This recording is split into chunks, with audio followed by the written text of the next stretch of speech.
Morning, and we're going to do chapter 10 today, and it is called The Universality of Initiation. It has been emphasized many times in the occult teachings that the process of initiation, as it is usually understood, is an abnormal and not a normal one. All progression in the realm of consciousness is naturally by a graded series of awakenings, but this would proceed much more gradually and cover a longer period of time than is the case under our present planetary conditions. This particular mode of developing the consciousness of the human family was initiated by the hierarchy during the Atlantean root race at the latter end of the fourth subrace and will persist until the middle of the next round. At that time, the needed stimulus will have been imparted, and as 3/5 of the human family will then have esoterically set their feet upon the path, and a large percentage of them will then be in process of becoming the path itself. The more normal routine will again be resumed.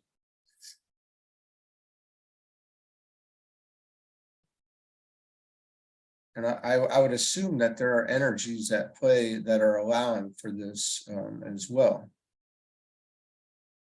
Initiation on the various planets.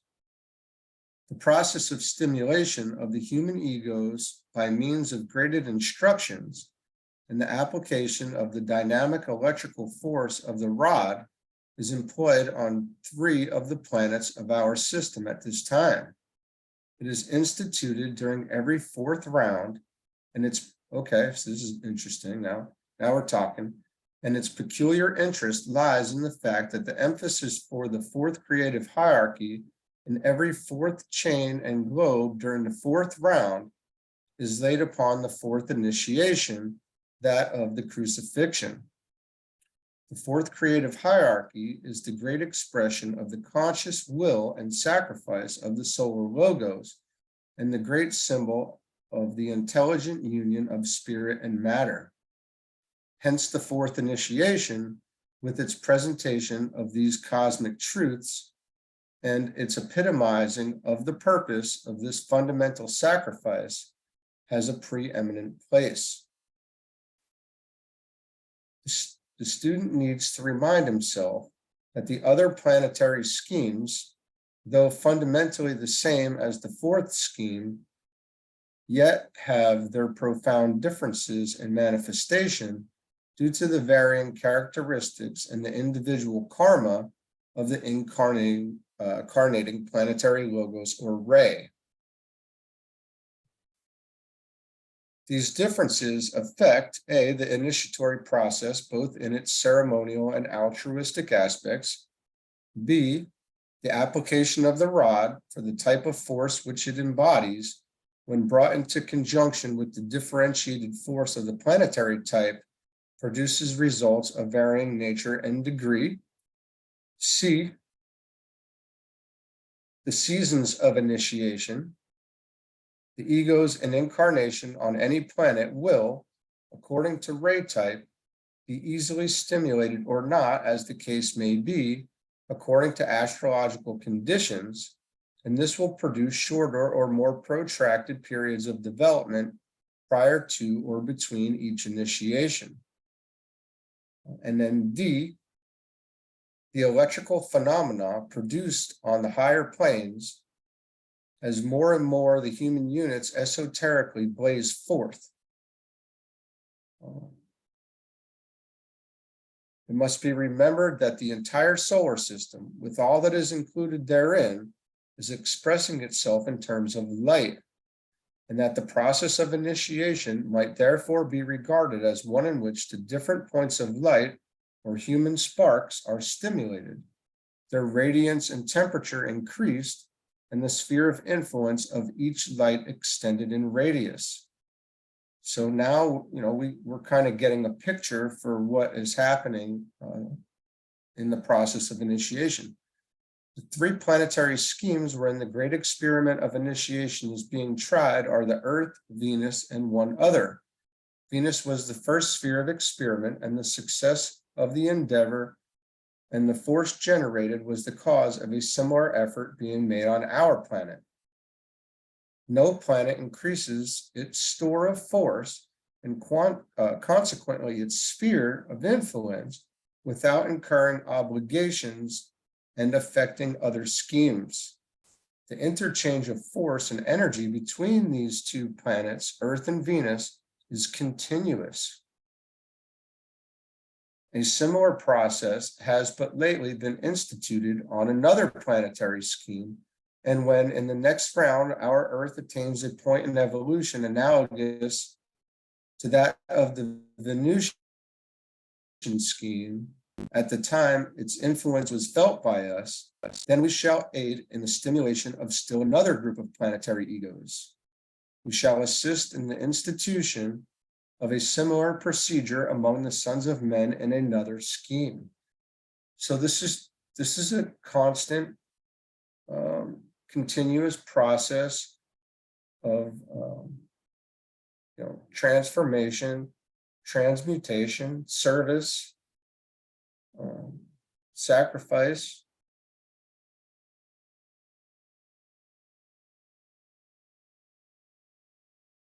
Oh, sorry, I had to cough there. I had picked a little something up at the trade show. This body is doing an incredible job of fighting off very quickly, but nevertheless.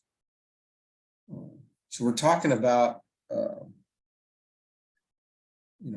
this process, and we can see that it's energetic, and these energies are being moved around and helping the whole, and not just the whole of the earth.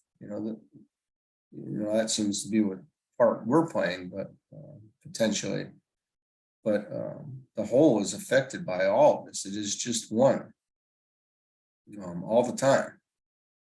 Let's see here, where do we go? In the great planetary schemes, Neptune, Uranus, and Saturn, the method of initiation will not be employed. They will be the recipients of those who are esoterically saved from among the other schemes. That is to say that all those who, in any scheme, achieve the needed expansions of consciousness, such as will be achieved by the majority of the human family prior to the middle of the next great cycle or round, will be considered saved, whilst the remainder will be held to be failures and will be held over for further development during later periods, or will be transferred to those planetary schemes, which from the point of view of time are not so far advanced as our Earth scheme. These three major schemes are the absorbers and synthesizers of the energy of the others. So if we've studied the Christian perspective and we looked at that heavily, then this kind of, presents a new concept of what being saved means and what, being a failure means.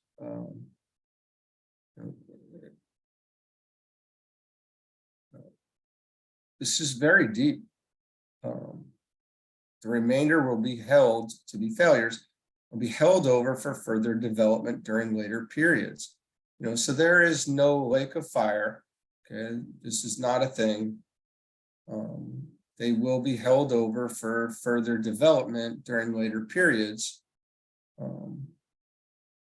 And we should be able to look at this from a pretty dispassionate point of view at this point, by the time we get this far in the book here.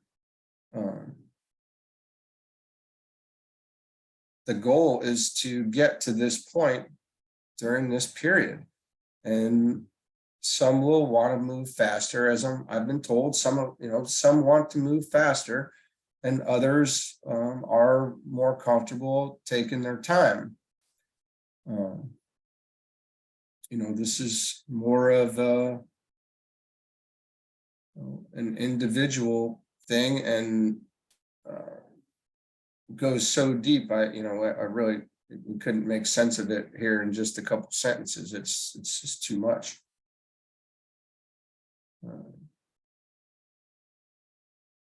But as we read this, we should be, becoming more inclusive as to, our understanding, as to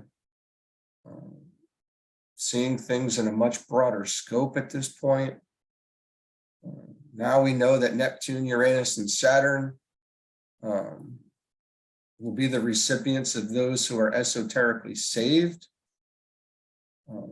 from among other schemes.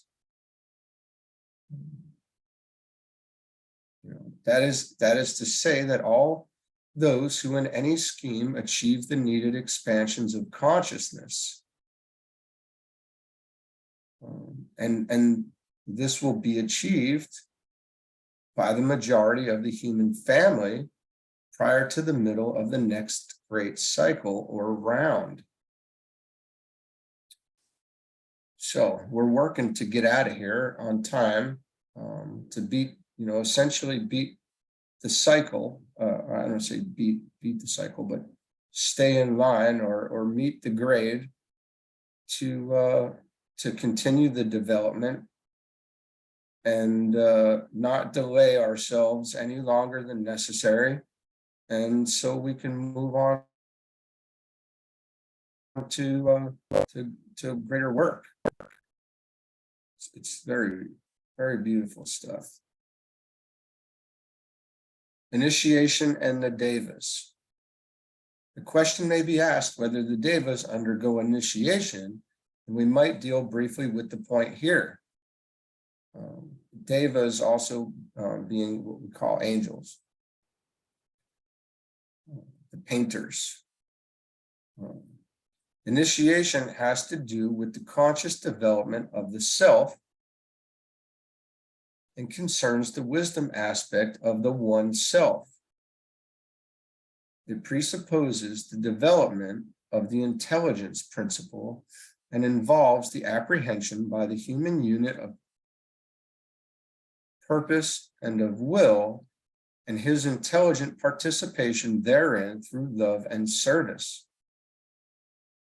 The Devas, with the exception of those greater Devas who have in earlier cycles passed through the human kingdom and are now cooperating in the evolution of man, are not as yet self-conscious. They grow and develop through feeling and not through the power of conscious thought. Man, however, grows through expansions of self-conscious realization, self-initiated and self-imposed.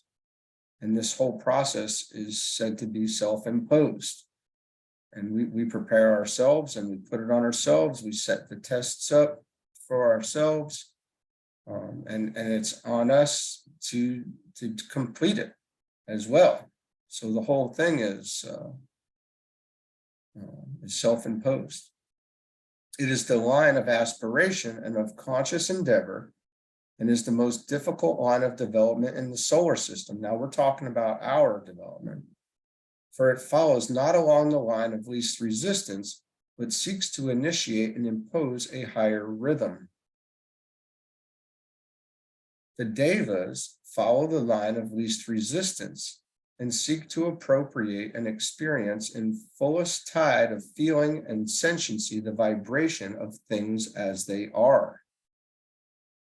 Now, this may be something that can be contemplated much more deeply, but we would have to be quiet for a good while, and we're not going to do that on video. So, we can see there is quite the difference here, and it's beneficial for a human to know that we're on the line of aspiration and of conscious endeavor, and it is the most difficult line of development in the solar system.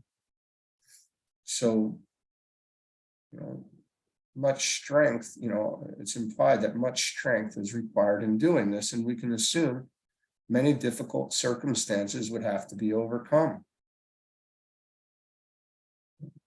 Therefore, the method for them is an ever-increasing intensity of apprehension for the feeling of the moment, and not, as in man, an ever-increasing depreciation of things as they are, or of the material aspect, which leads to an endeavor to reach out and enfold within his consciousness the subjective reality or the things of the spirit. This in contradistinction to the objective unreality or the things of matter. Now, this is a very deep line here, because we should see this movement in our own experience here, right? This is alluding to the fact that we can see this. Therefore, the method for them is an ever-increasing intensity of appreciation for the feeling of the moment. So they're in an ever-increasing appreciation for the feeling of the moment. For us, that seems almost like a mystical, like it would be more of a mystical thing, or phase that we go through. And not as in man, and then we have an ever increasing depreciation of the things as they are. Once these things are all seen, and once we kind of start to see through the glamour and illusion and desires, we become more dispassionate about them and the material world, and the material aspect in the lower three worlds. And this is leading us to an endeavor to reach out and enfold within our consciousness the subjective reality or things of the spirit. This makes a lot of sense. The devas seek to feel, whilst man seeks to know, and certainly this is the case. For the former, then, those expansions of consciousness, which we call initiation, exist not except in the cases of those advanced beings who, having passed through the human stage, both feel and know, and who, under the evolutionary law, expand their knowledge in ever-increasing degree.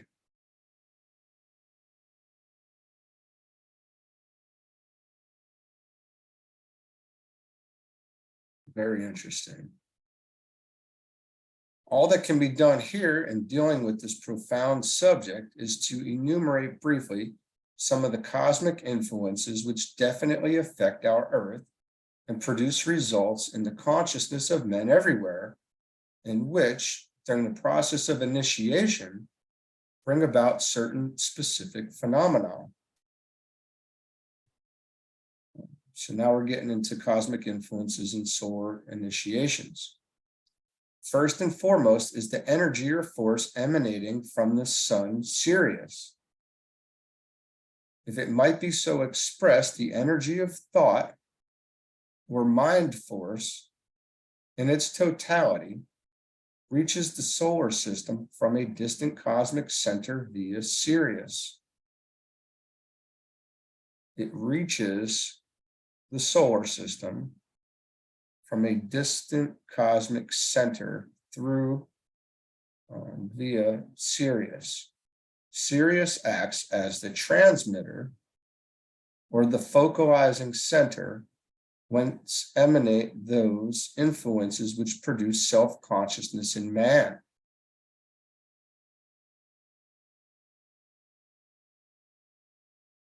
During initiation, by means of the rod of initiation, acting as a subsidiary transmitter and as a powerful magnet, This energy is momentarily intensified and applied to the centers of the initiate with terrific force.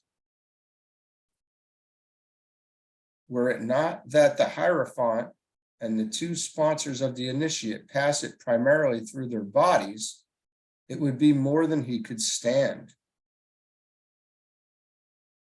This increase of mind energy results in an expansion and an apprehension of the truth as it is, and it is lasting in its effects.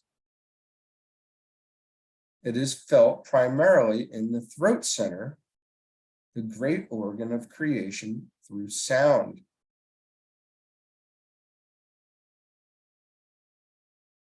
Another type of energy reaches man from the Pleiades, passing through the Venusian scheme to us, just as the Sirian energy passes through the Saturnian. Okay. The Sirian, another type of energy reaches man from the Pleiades, passing through the Venusian scheme to us, just as the Sirian energy passes through the Saturnian. It has a definite effect upon the causal body, which is the soul or ego, and serves to stimulate the heart center. A third type of energy is applied to the initiate and affects his head center. It emanates from that one of the 7 stars of the Great Bear, whose ensouling life holds the same relationship to our planetary logos as the ego does to the human being, as the soul does to the human being, or the causal body. This energy, therefore, is sevenfold and differs according to a man's ray or type. I'm going to read this again. A third type of energy is applied to the initiate and affects his head center. It emanates from that one of the 7 stars of the Great Bear, whose ensouling life holds the same relationship to our planetary logos as our ego does to the human being. This energy, therefore, is sevenfold and differs according to a man's ray or type.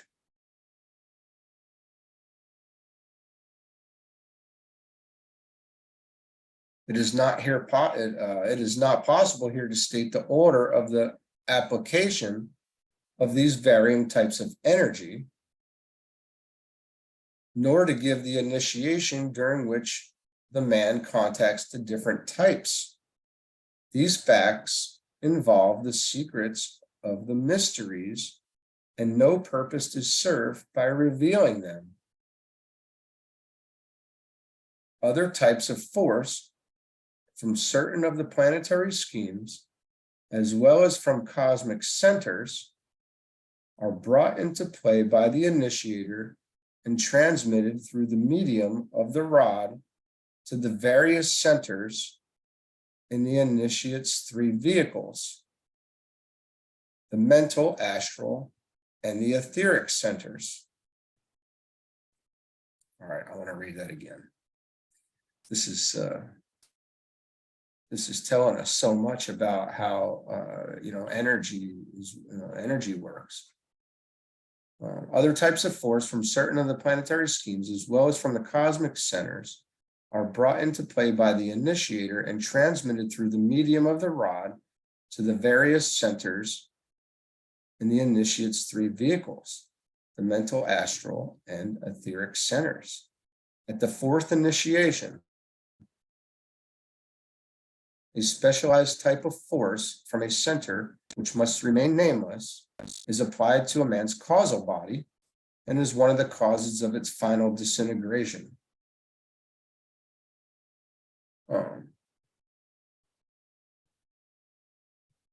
Yeah, this is great. This is a great deep part. Here In thinking of this matter of the attainment of the sons of men, we must recognize that as mankind completes one unification after another, the heavenly men on the intuitional levels and on spiritual levels are completed, and in turn go to the formation of the centers in the great heavenly men of the solar system. In thinking of this matter of the attainment of the sons of men, we must recognize that as mankind completes one unification after another, the heavenly men on intuitional levels and on spiritual levels are completed, and in their turn go to the formation of the centers in the great heavenly men of the solar system. So as one thing is moving, another thing is moving. And we were told, and we're told, and I'm not sure if it's in this book or not. It may be coming here in the later chapter. But when Jesus took the fourth initiation, I believe that Christ took the seventh. And I don't want to be completely firm on it, but I believe that's the case. And then also, I believe that it's the case that subjectively, the earth has taken the fifth initiation and has yet to take it objectively, meaning in outer expression. So that part is yet to be done, and that would include, the outer expression would include humanity rising to the need, and really, I think it has to do with passing through the second initiation as a whole. Now, I'm just pondering here. I could absolutely be wrong about these things. I think that's how that's remembered correctly from raising initiations. But these things are happening in conjunction with each other. So as we move, so does the rest move. So it's important. We're not alone in this. And it's been told to me many times, all really is one. And so as we continue on, we begin to see how that's possible, and we begin to know more and more about how the one works together. And this is really what we want to know, honestly. This is the stuff that we need here to move up. And this is what will give us the encouragement and the kick in the butt to really keep going and to muster the courage needed to really continue to let go and all of these things. This is the greatest stuff that we could ask for if we're those listening to this and reading these things and learning and experiencing partially parts of it, and it makes sense to us. And then we can really begin to see how this goes and make it, and assimilate it and synthesize it in our being. These seven heavenly men, in whose bodies each human monad, and each deva finds his place, form the seven centers in the body of the Logos. He, in his turn, forms the heart center, for God is love, of a still greater entity.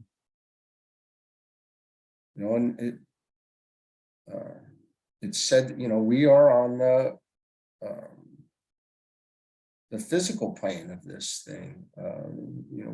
We make up the cosmic physical plane, but there's still the cosmic astral plane. There's still the cosmic mental plane. It goes all the way up.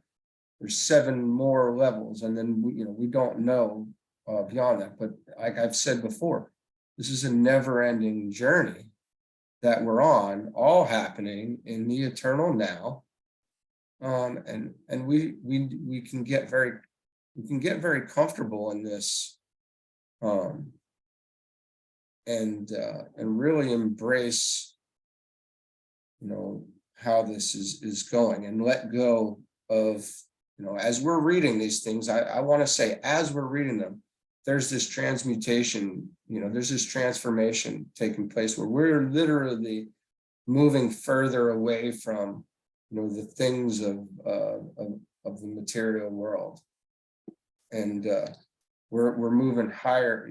This is bringing us up onto the mental plane, and the longer we're there, and the more we understand, the better off things can be.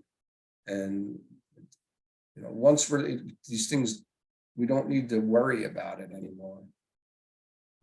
At a certain point, we can let it go, and allow these things to happen, and know that this is what's happening, and we're doing it, and serve and focus on what needs to be done.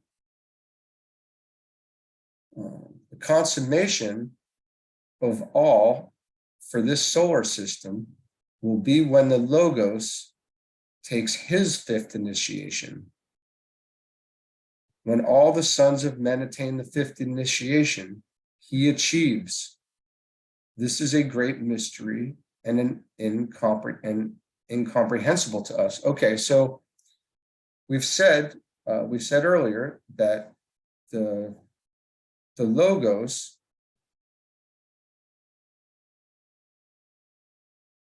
we didn't say the Logos. Subjectively, the 5th initiation has been achieved by the planet. The objective consummation still needs to be taken place. And this would allude to the fact, when that happens, the Logos takes his 5th initiation. He achieves, and this is obviously is a great mystery, and I really don't have any business talking about it, but we're reading about it and just pondering. So it's just very intense stuff, and there's so much here. This is something that should be gone over again. There's much more discussed. There's more pieces of this to put together out of rays and initiations. There's when we read these books, there are pieces from each of them that come together to create the whole understanding of it. We will not understand the entirety, the complexity of what we're discussing here by just reading one book or absorbing one book.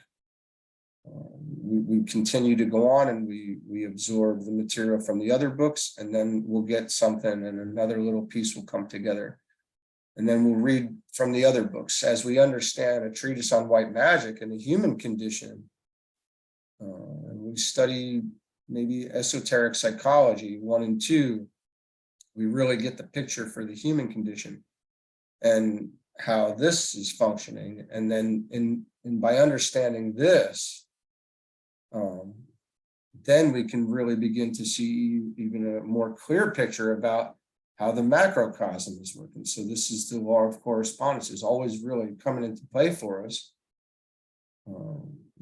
An analogy, and as above, so below, and as within, so these things really do begin to make sense to us. And it's very difficult to put all of that in words. So that's chapter 10. That is an immense amount of information in those thoughts there, right? There's so much implied. So that was short, but we're going to leave it there, and hopefully that some of these things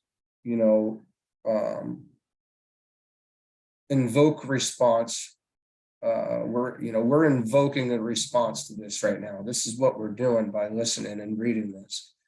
So when the evocation comes, there will be some level of synthesis and understanding that comes from it. So, all right, very good. Have a great day. We'll see you tomorrow.